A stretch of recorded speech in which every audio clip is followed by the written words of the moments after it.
Good evening. Let's begin with a little prayer. In the name of the Father, and of the Son, and of the Holy Spirit. Amen. Our Father, who art in heaven, hallowed be thy name.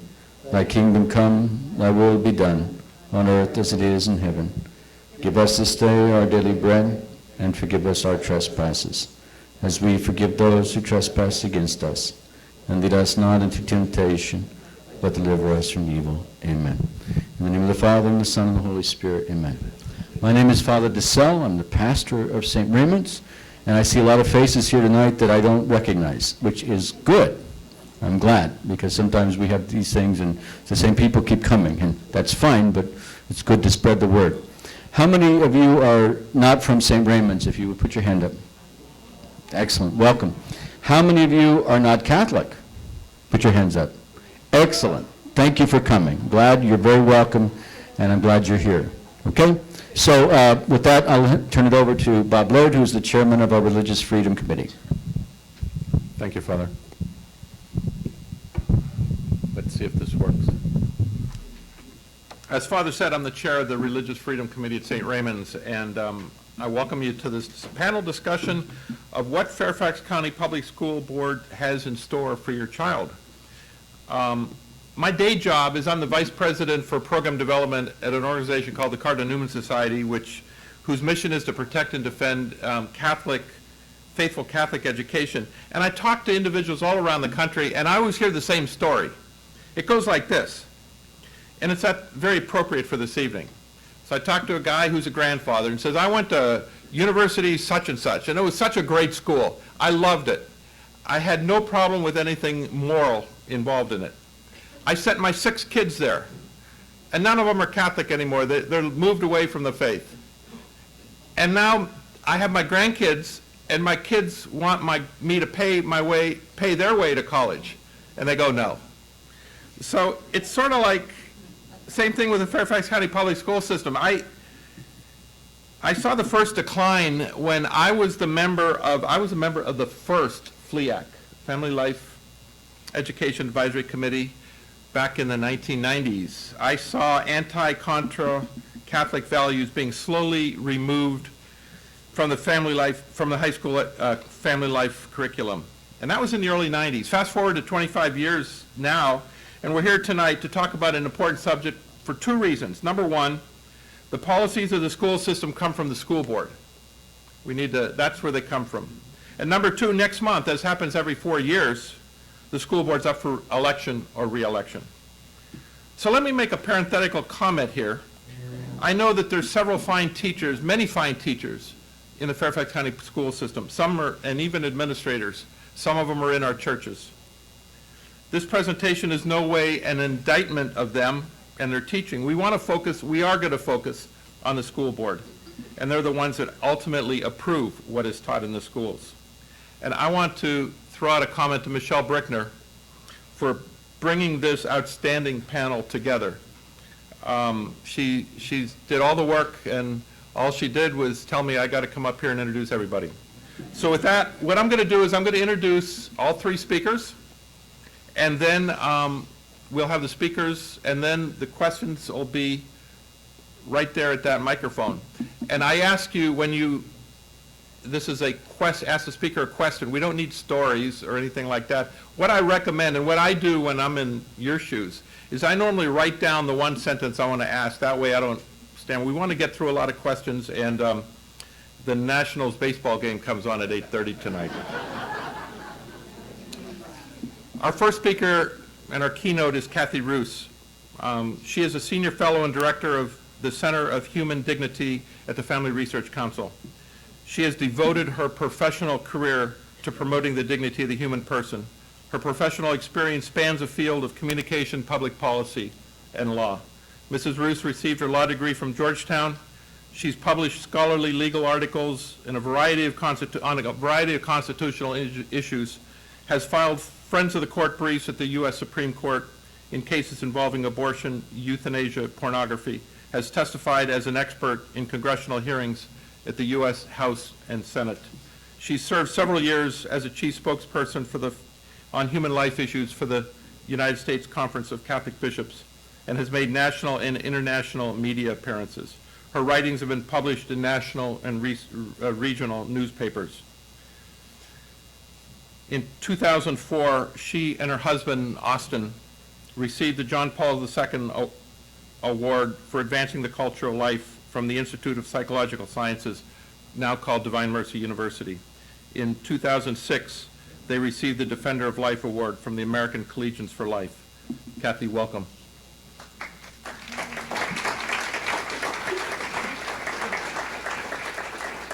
Laura Murphy is married and has raised 4 children in Northern Virginia. She graduated from Auburn University and received her law degree from the University of Notre Dame Law School. She practiced law in Florida before moving to Virginia, where she served on numerous committees that advocate for children and families.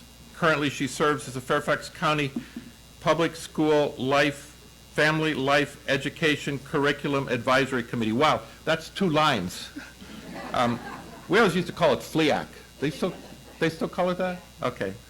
Where recommendations are made to the school board concerning family life and sex education. She is responsible for implementing changes to the Fairfax County Public School policy on parental notification procedures when matters concerning sensitive or sexually explicit content are assigned in the classroom. She has also worked with members of the Virginia General Assembly to introduce a bill to provide notice to parents regarding the assignments containing sexually explicit material. That bill passed by both the House and the Senate with bipartisan support, but it was vetoed twice by Governor McAuliffe. Laura, welcome.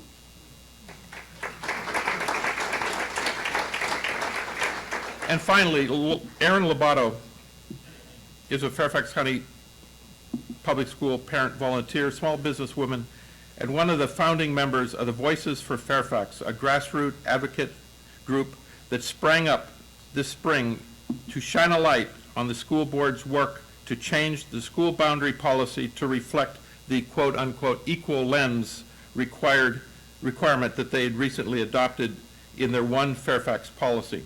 She advocates for the refocus on education and strong voices for parents. Erin has 2 children and who currently attend Fairfax County Public Schools. Erin, welcome.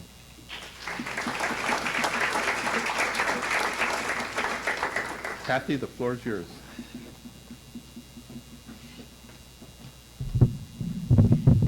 Thank you, Bob. I was so excited when Michelle told me that there's a guy named Bob Laird that's going to introduce you, and I said, I've known Bob for 30 years. Wow, I didn't know where he was, and here he is. Thank you so much to Father DeSalle for having me. Thank you to Michelle for planning this event. Thank you all for coming. I was not focused on public schools at all. My kids go to Catholic school. I just wasn't focused on it. And then I remember hearing that the Fairfax County School Board had voted to let boys and girls bathrooms. And I thought, what kind of crazy thing is this? This is not California, this is Virginia. So I decided I needed to look a little closer. And I learned that there was only 1 vote against that new policy. 1 board member. Who was this person? And I found out it was a woman, and I'm thinking, okay, who's my new hero? Good for her. And then I thought, well, why was she the only one? How big is this board? And I learned there were 12 members, and she was the only sane person on the Fairfax County School Board. So I just had to figure out what is going on at Fairfax County School Board meetings. And so I went. And there I saw parents testifying, begging the board not to allow male students in their daughters' locker rooms. I saw parents describing their fear for their petite daughter's physical safety if she is made to compete against boys on the sports field.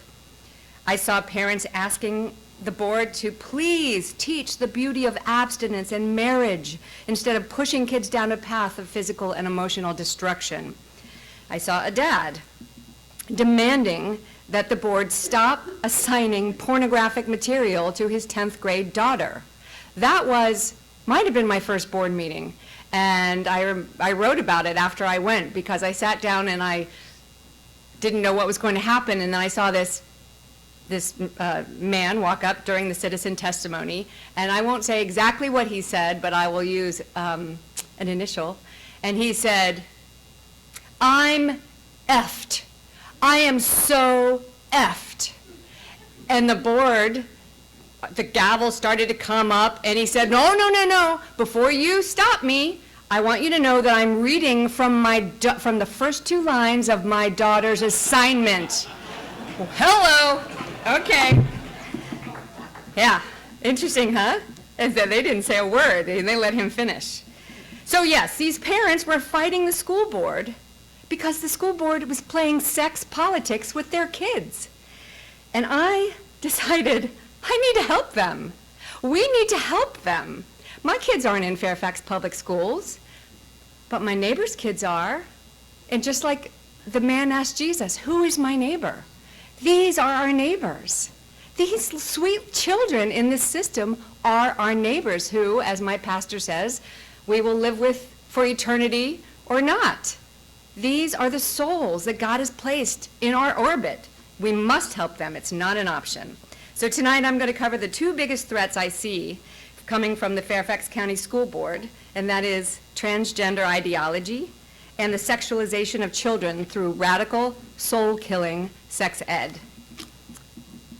Next slide, please. Where's high tech? Thank you. The transgender movement, I know that people in the parish have heard about, have heard the greatest Father Tad on this issue not too long ago, but I know we have a lot of other people. And I need to spend a little time talking about what has made its way into Fairfax County Public Schools. And then we'll talk about specifics on sex ed. The transgender movement really wants to radically change society's understanding of the human person. And if it succeeds, it will be, I believe, a more destructive revolution than the sexual revolution from the 60s. It is that destructive. And with any revolution, the targets are always, always the soft targets, children. Next slide. So just this March, at Ashlawn Elementary, right up the road in Arlington, school officials marched little kindergarten children down the hall and into their school library to meet a man wearing makeup and a dress who calls himself Sarah. Next slide. The event was National Reading Day. It was sponsored by the National Education Association, the largest teacher lobby in the country, probably the world. And present also was NEA President Lily Eskelsen Garcia. She was in the room. This was a photo op. There were cameras. And this was a photo op to celebrate the National Education Association's partnership with trans activist groups like the Human Rights Campaign. That's where Sarah is a press secretary. Next slide. Sarah read to these 5- and 6-year-olds transgender-themed books. And he told the children that when he was little, some people thought he was a boy, but no, he's really a girl. Now, were parents asked permission to have their children treated this way? No, they weren't. Eventually they found out, and they weren't happy. But the school made no apologies. This is how it's going to be. And if you object, you're a hater and a bigot. Thinking quite a strategy here. You lie to the children, shame the parents into silence, and all the while you keep collecting their tax dollars. Because remember, everything a public school does is paid for by our tax dollars. Now, transgender ideology teaches children that some of them were born in the wrong body. Born in the wrong body. That's a horrifying message. That's a terrifying message. And it's a lie, of course. Next slide. We believe that God created man in his own image, male and female, he created them. We believe that every person was born in exactly the right body. And we need to trumpet that belief everywhere we go these days. Who thought we would have to explain that basic point? The good news is science is on our side. Next slide. Science shows that there are only 2 sexes, male and female, and that our sex is determined at fertilization by our genes. Every single nucleated cell in our body has a copy of our sex chromosomes. That means every single one of our 100 million nucleated cells are either male or female. Next slide. So every internal organ of my body is female, just as every internal organ of my husband's body is male. That includes our brains. There is no such thing as a female brain in a male body. And that is one of the lies that transgender activists will tell children. Next slide. Our defense is biology. Biology is not bigotry. You will hear that it is. Teaching children they might be born in the wrong body is not only a lie, it's psychological child abuse, according to the American College of Pediatricians. Next slide. We used to be able to point to some hopeful news in this tragic arena. Incidentally, this poor child, his name is Desmond, and he goes by Desmond is Amazing, and he is featured in gay pride parades and so forth. And he's been on, you may have seen him, he's been on the news. Poor Desmond, pray for Desmond. But what we used to be able to point to, and I hope we still can in this tragic area, is that one, only a tiny fraction of children will experience gender confusion, and two, that the overwhelming majority of them will grow out of their gender confusion naturally after being allowed to pass through puberty. In fact, when I say the overwhelming majority, up to 98% of these children will, their confusion will resolve and they will accept their physical bodies. Up to 98%. It's 98% of boys, 88% of girls. Now, I say this used to be good news because that was the case before transgender ideologues got their hands on these kids. Next slide. What happens when a school system heaps affirmation on a confused child? We don't know. We're finding that out right now. There are international groups like the Human Rights Campaign, the Southern Poverty Law Center, Planned Parenthood, and GLSEN, who demand that schools affirm a child's sex confusion. They go into schools with slick lesson plans for teachers laden with propaganda.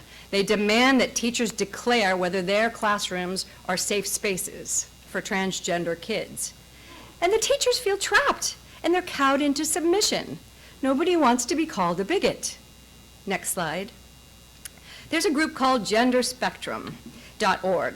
Gender Spectrum has a war room chart with entry points for how to get transgender theory into public schools, like internal, interpersonal, instructional, and so on.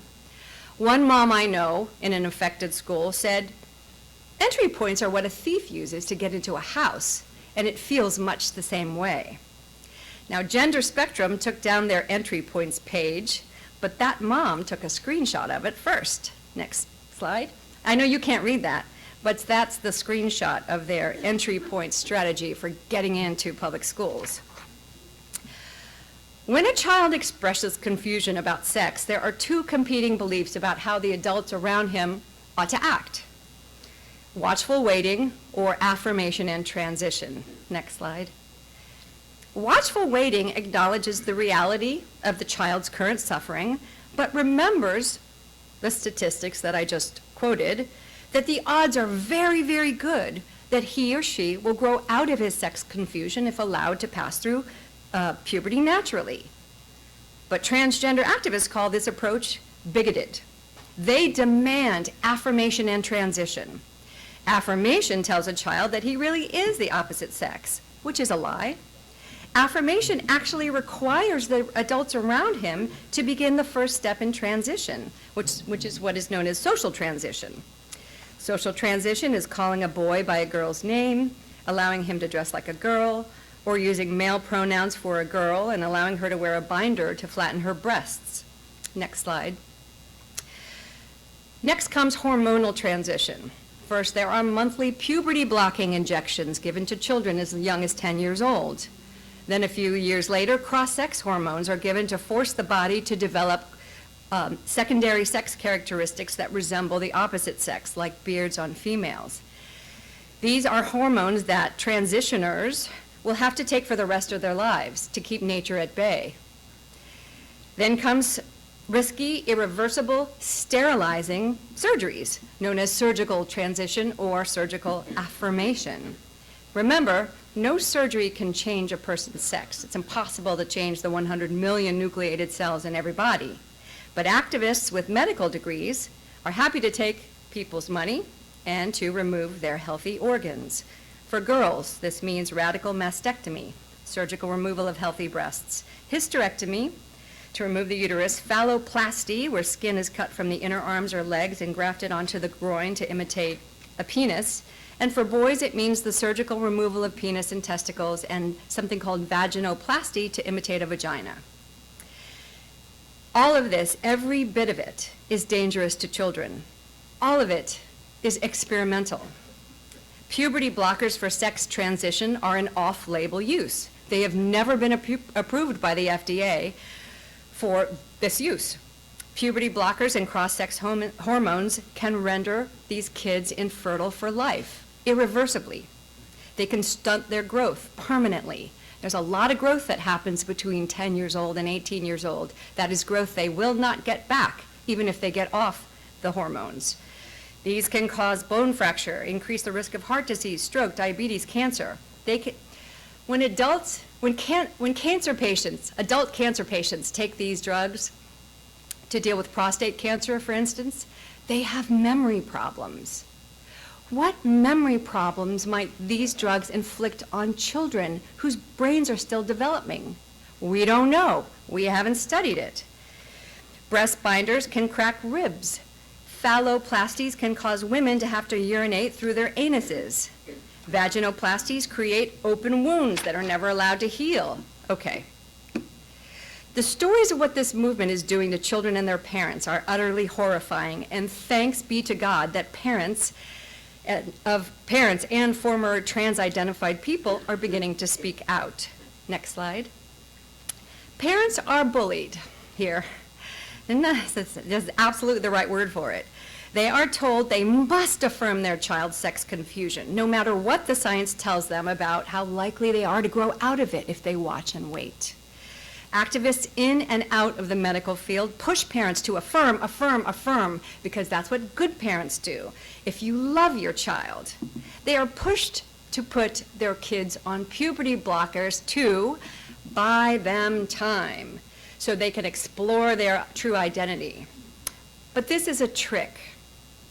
In the only study to date from Vrije University at Amsterdam, following gender dysphoric children who were socially affirmed and then put on puberty blockers, the percentage of children who then later embraced their own physical sex was 0. 0. Compare that to the APA, who says that up to 98% of these kids will embrace their true physical sex after passing through puberty. So in other words, if you leave them alone, almost all of them will return to identifying as their true sex. If you affirm the heck out of them and give them hormones, well, this study says none of them will. None of them will. So putting them on puberty blockers does not buy them time. It chooses. It makes the decision for them. Now, parents are being manipulated. People sometimes say, well, how are the parents? How can the parents do this? They're being manipulated. Remember, they're suffering too. They're vulnerable to the bullies too, and the bully's ultimate trump card is suicide. Parents are told they must do this or they will lose their child to suicide. Better to have a trans daughter than a dead son. That's hard to hear if you're a parent in a crisis like this. The problem is this is all fake. There's no science to back this up. The only long-term follow-up study is from Karolinska Institute in Sweden from 2011. And the study found that the suicide rate among post-op trans-identified people remained the same. It was high. It was 20 times higher than the suicide rate among non-transgender identified people. But in other words, these poor people did everything the trans ideologues would have them do, even to the point of surgically mutilating their bodies, and still they were killing themselves. Next slide. Sex change does not prevent suicide. Sex change is impossible.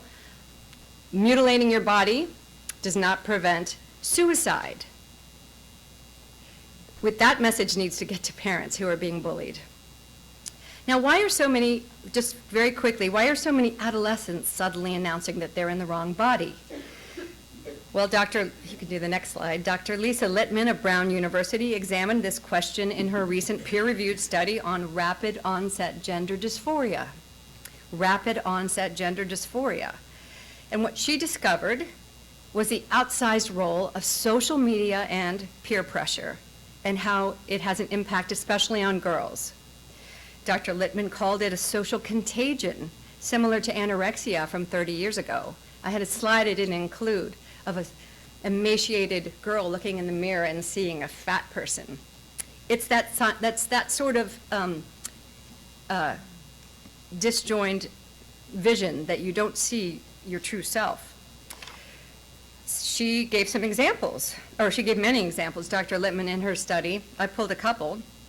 In one case, a 12-year-old girl was bullied for going through puberty early.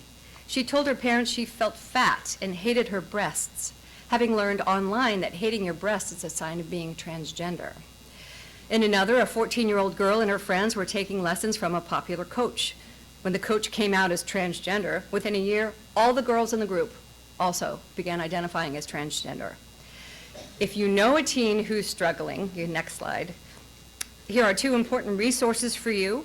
Courage is a Catholic apostolate which serves all people, all friends of Jesus, and all people who struggle with same-sex attraction or gender confusion.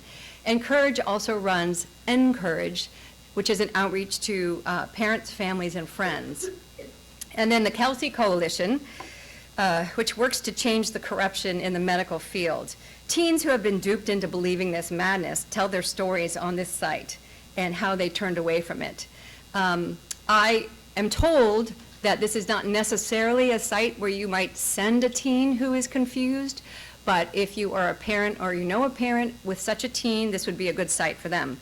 Now, as I was preparing these slides, I noticed that the Kelsey Coalition is now citing with footnotes, I didn't have time to go into, that girls are now having their breasts removed as early as age 13, and their uterus removed as early as age 16, and that boys are having their penis and testes removed shortly after their 16th birthday.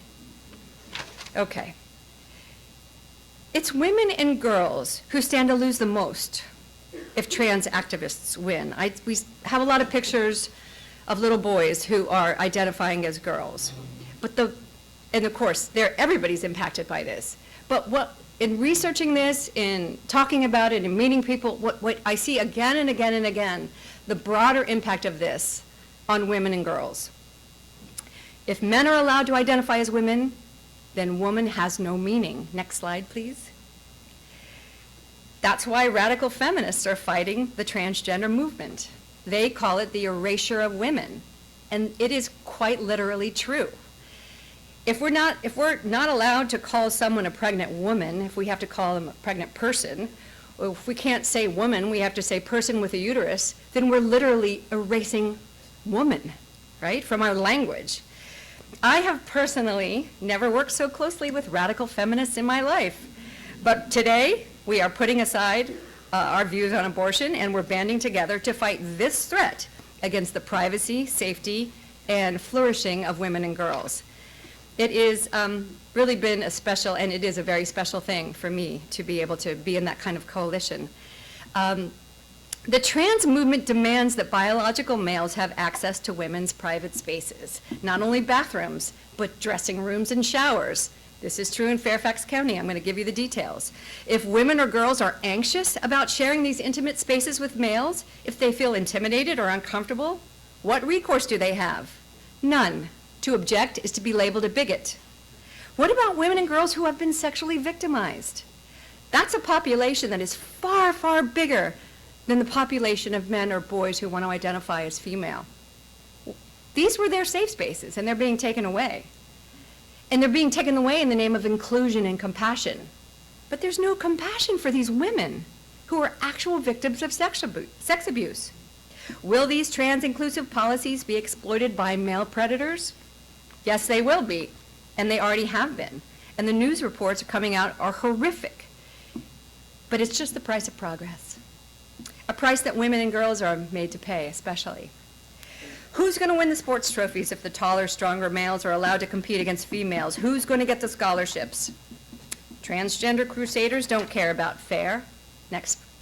This is Rachel McKinnon. He stole a gold medal in a women's cycling championship. He calls himself a human rights crusader. He calls his critics transphobic bigots. No, Rachel, you're not fighting for human rights. You are rigging the game. You're rigging the game so that no girl will ever win a sports competition in school. Nobody wants to play a rigged game. Why devote your life to the pursuit of excellence at a competitive sport when you know that being the quickest, strongest, toughest woman will still not make you the winner? No, what you're doing, Rachel, is killing sports for half of the human race. But this is much more than just winning. Next slide. There's a steady drumbeat of reports about women being injured by males who claim a female identity. This guy is named Hannah Mounsey. He's a 6'3", 220-pound giant who plays women's rugby and breaks women's legs in the process. There's the mixed martial arts fighter, a male, who faced off against a female and broke her skull. Next slide. Transgender theory is a fraud. It wraps itself in the mantle of science, even while it scorns all science that does not further its political goals. Biology is bigotry. It speaks of safe environments and then forces open the private spaces of women and girls to biological males, including predators. It calls for non-discrimination and then discriminates against women and girls by robbing them of sports victories, scholarships, careers, and exposing them to physical danger in the playing field. It calls itself progressive, but then acts like a retrogressive tyrant, especially when it comes to the freedom of speech, which I'll talk about in a minute. And worst of all, in my opinion, it preaches acceptance and then tells kids to reject their own bodies, even to the point of mutilation. How did this theory get into Fairfax County Public Schools? Well, first I'll tell you when, and that was 2015. Some of you in this room might have been there. I was not. I wasn't paying attention yet, I'm sorry to say. Next slide. But as I did, you can watch the video of the vote in 2015. When I went to go grab this slide, I just grabbed a random slide of the school board, and then I went and looked. They all have their hands up, and Elizabeth Schultz is over there like this. So who knows, I may have landed on the vote. But you can see, so when you go to this video, you can see the board chair, well, first you see hundreds of parents in the room, standing, room only, shouting, trying to be heard. They only gave us 2 weeks' notice. They only allowed a few speakers like they do. They denied a hearing, no study, nothing. You can see the board chair trying to gavel them to be quiet, threatening to kick them out if they don't be quiet, you parents, blah. You can see Ryan McElveen, who is the sponsor of this, scolding the parents from the dais, telling them they're on the wrong side of history. And then you can see Elizabeth Schultz, the bravest woman I know, raise her hand and make the lone no vote. It's pretty exciting. You should watch it. But all across the country, pressure groups are getting these transgender mandates into public schools by targeting the non-discrimination policy. All schools have it. It's a good thing. But these activists are misusing it and they're manipulating the system, basically. They claim that transgender students are being harassed, and so policies must be changed to eliminate discrimination and to create safe schools. And then they demand that the only way to create safe schools is to let all students choose their identity, let all students enter any shower, locker room, or bathroom or sports team they want. Now, no one wants to see any child bullied. And kids that have gender confusion, sex confusion, they are suffering, and we acknowledge that suffering. But strengthening anti-bullying laws and anti-bullying laws and anti-harassment laws are never going to be the avenue that the trans activists will allow. That seems maybe the logical thing to pursue, but that's not what it's about. This is not about bullying. This is about, next slide, this is about power and politics. The Fairfax vote was, the Fairfax transgender policy, as I said, was rushed to a vote with no study. Elizabeth Schultz pled, please, we have to study the impact of this. What's this going to mean for cultural minorities or religious minority, there were something like 10 pages of questions. They refused to answer them. No, we're just going to run it through. The board member said, as I said, it was imperative to do this, and we must do it right away because we have to stop the harassment. But we have smart parents in Fairfax County. And so one very smart mom decided to file the Freedom of Information Act, asking for all the reports of harassment or discrimination against students who identify as transgender, and the board was forced to respond legally, and the response was, there are no documents responsive to the file, which means there are no reports on file. Thank you. So it was all a lie. It was just an excuse to get this in because power in politics. So the non-discrimination policy, policy 1450, was changed. And today, a male student can demand access to girls' showers, locker rooms, and sports teams. And if he's denied, he can cite violation of the school district non-discrimination policy. Now, the board drafted detailed implementing regulations the next year in 2016.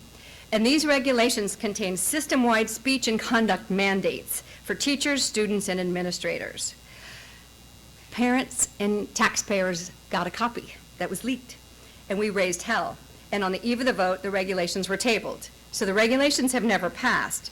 So for now, this policy is being implemented on a school-by-school basis. But we expect these regulations will be coming back because there's a group called Fairfax Pride who keeps sending people to the board meetings who are saying, without comprehensive regulations, the schools aren't safe. So email me if you want to see a copy of these draft regulations. I'll send them to you. They include things like the creation of teacher-based affirmation teams to help students transition to another sex while they're at school. They include forcing students and teachers to use false pronouns or what? We don't know. It doesn't specify the penalty. Perhaps you've heard of a teacher named Peter Vlaming. Last year, he was fired for refusing to use a false pronoun. This is King William County, Virginia. Next slide. The school demanded that he use male pronouns for a biological girl who had decided to identify as a transgender boy.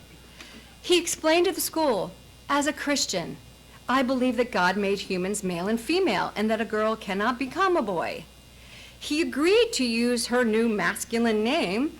He promised to avoid using pronouns altogether, but to use a false pronoun, he said, was to deny God's purposeful design, and that he could not do, nor could any of we.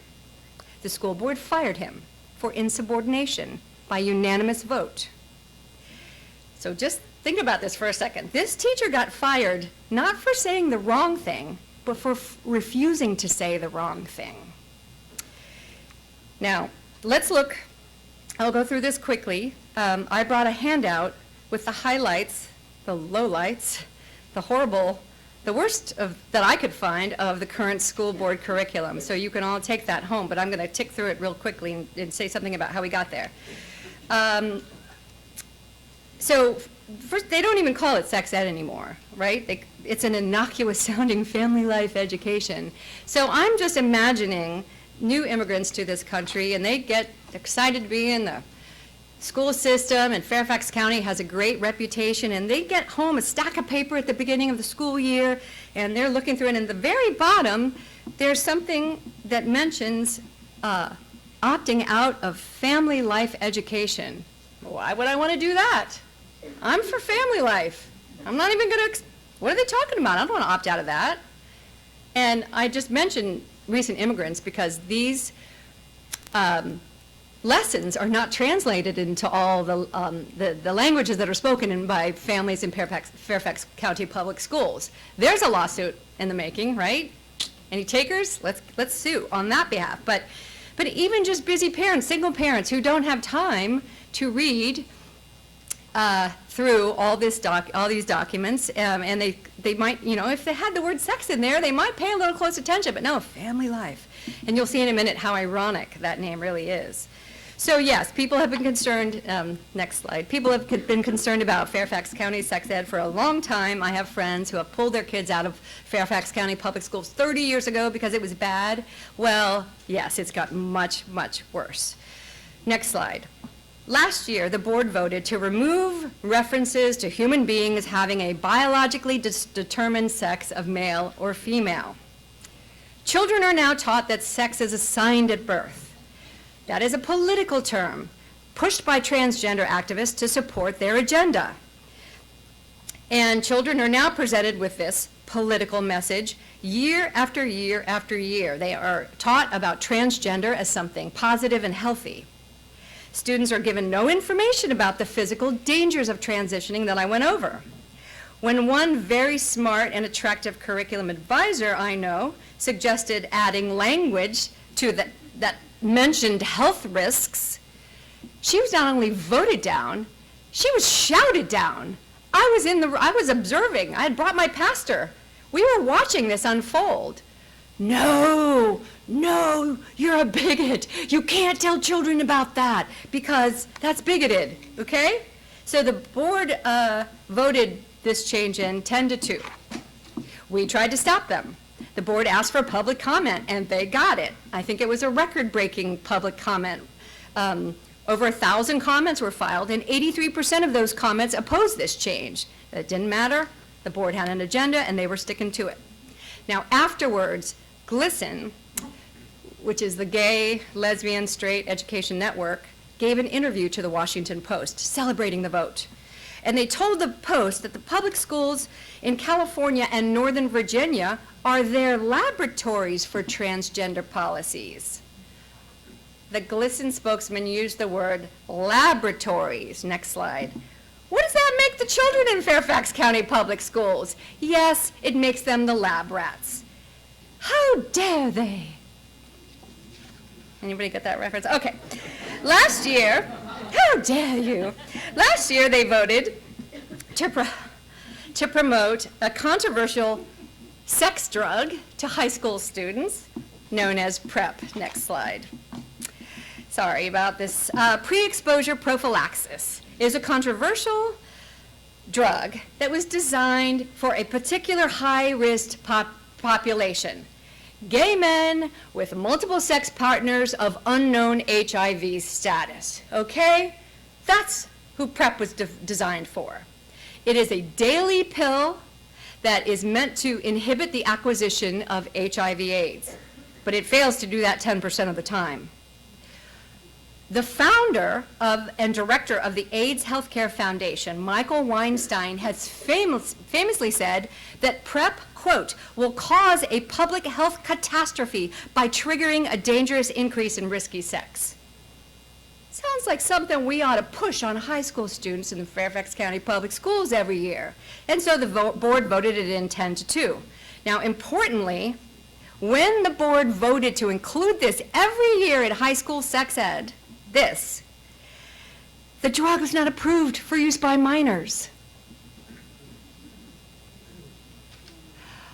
I was organizing, I was getting ready, and then the FDA approved it for use by minors a couple months after that.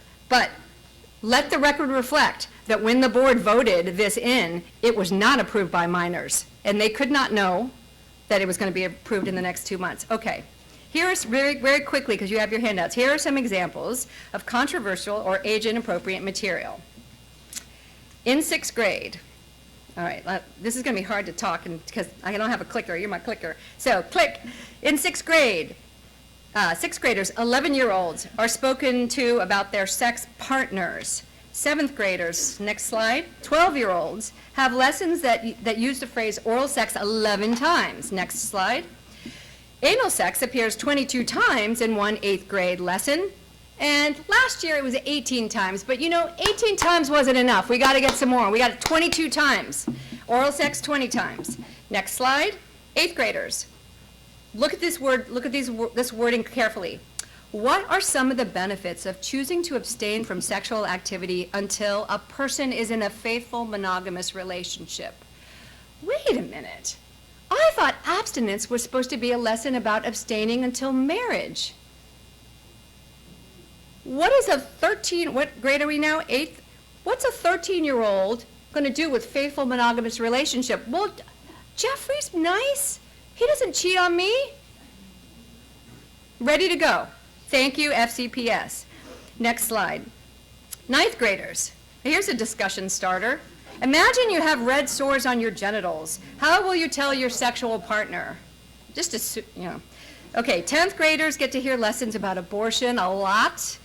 They get to hear about having an abortion in lesson 2 of human growth, and then in 3 again about abortion. In lesson 3, they get to hear about having a secret abortion and how they can avoid telling their parents by going to a judge, and how there are nice lawyers who are free who will take them to the judge. Then click next slide. In case they missed it in 8th grade, the 10th graders get to hear again that, slightly different wording, the best choice for teenagers is to practice abstinence from sexual activity until they're in a mutually monogamous relationship. By 11th grade, next slide, the lessons don't even pretend to urge restraint. For individuals who choose to be sexually active, there are many methods of contraception available. And next slide, by 10th grade, hey, you be you. Deciding whether or not to be sexually active is a very personal decision. Okay, final thoughts on, okay, final thoughts. Let me just skip to the next slide. Oh, that's actually, I got my slides. All right, this is really important. Parentandchild.org are a group of very smart people, parents and with medical backgrounds, who have gone through the 80 hours of sex ed lessons that the school board has planned for every child. Every child in Fairfax County Public Schools is automatically enrolled in 80 hours of sex ed from the beginning to 12th grade. Just imagine the mischief that can be done in 80 hours of classes, okay? But these good people have reviewed every single one, and they have provided recommendations, and I should have put a picture of their chart. This is the stoplight chart, so I encourage you to visit parentandchild.org. The summaries that parents are given by the board are deceptive. They're deceptive. If you click to the next slide, I think, this is just priceless, and I know it's too small for you to see, so I'm going to read it to you. But this is the mission statement, the philosophy of family life, FLE. Fairfax County Public Schools believe that a strong FLE program should support family, religious, and community moral values, e.g., abstinence from sexual intercourse until marriage, and fidelity within marriage and so forth. Okay. But I think I've proven that they send anti-abstinence messages. I'm not giving you every single 80 hours, but you can go, if you have kids in the system, you can actually read through. I asked the PNC guy, I'm like, how many pages is that? And he said, I don't know. I'm like, have your people count, because I wanted to, like, how many pages of material would a parent have to read to go through carefully and look for all the all the sneaky stuff in 80 hours? Okay. So the last thing I want to mention before I turn it over is, you can click to the next slide. We can end on this. Even if you opt your child out every year, these lessons are cropping up in history class, in English class, in health class, all over the place. And that's the goal of those organizations that I was ticking through, is they want it everywhere.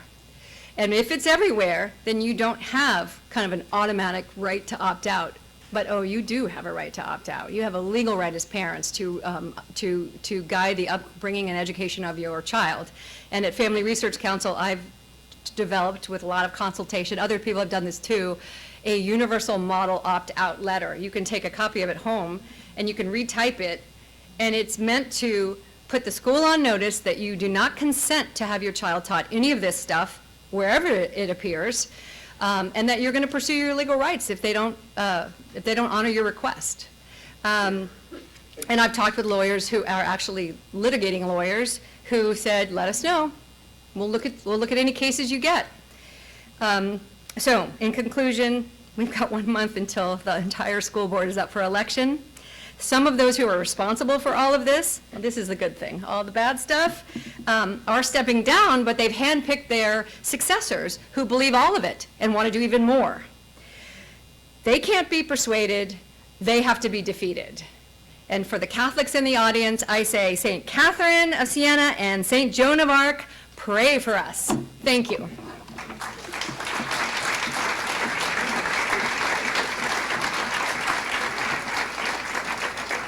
Wow, thank you, Kathy.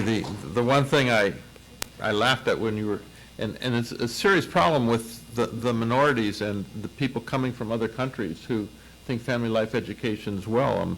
My wife attended the 1975 World Women's Conference in Beijing, and over there, she tells a story. She was with a reporter, and the reporter was asking these women if they were in favor of lesbians. And the women said, "Where's lesbia?" They had no idea. Laura.